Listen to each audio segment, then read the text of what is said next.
വായനാ ദിനത്തിൽ ലോകത്തിനു മുന്നിൽ നളന്ദയുടെ കീർത്തി ഉയരുകയാണ്.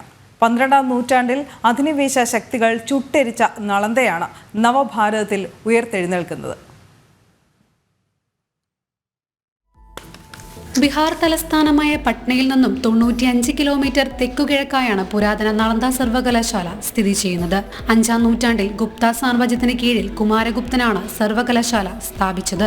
സർവകലാശാല എന്ന സങ്കല്പം പോലും പാശ്ചാത്യ സമൂഹത്തിൽ ഇല്ലാത്ത കാലത്താണ് 2000ഓളം അധ്യാപകരും 10,000ഓളം വിദ്യാർത്ഥികളും നളന്ദയിൽ ഒരേ സമയം താമസിച്ച് വിദ്യ അഭ്യസിച്ചത്.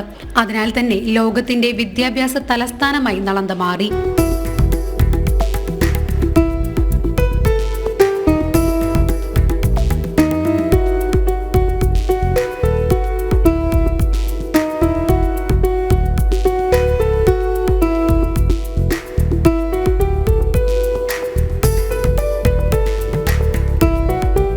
സർവകലാശാലയുടെ സുവർണ കാലഘട്ടത്തിൽ 9 നിലകളിലായി ആയിരക്കണക്കിന് ഗ്രന്ഥങ്ങൾ സജ്ജീകരിച്ചിരുന്നു.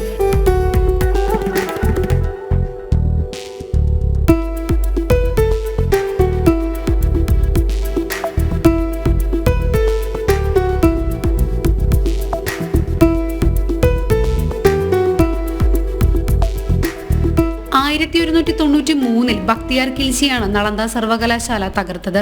തുടർന്ന് 19ാം നൂറ്റാണ്ടിൽ ആർക്കിയോളജിക്കൽ സർവേ ഓഫ് ഇന്ത്യയുടെ നേതൃത്വത്തിൽ ഉത്ഖനനം നടത്തി നളന്ദയെ വീണ്ടെടുത്തു.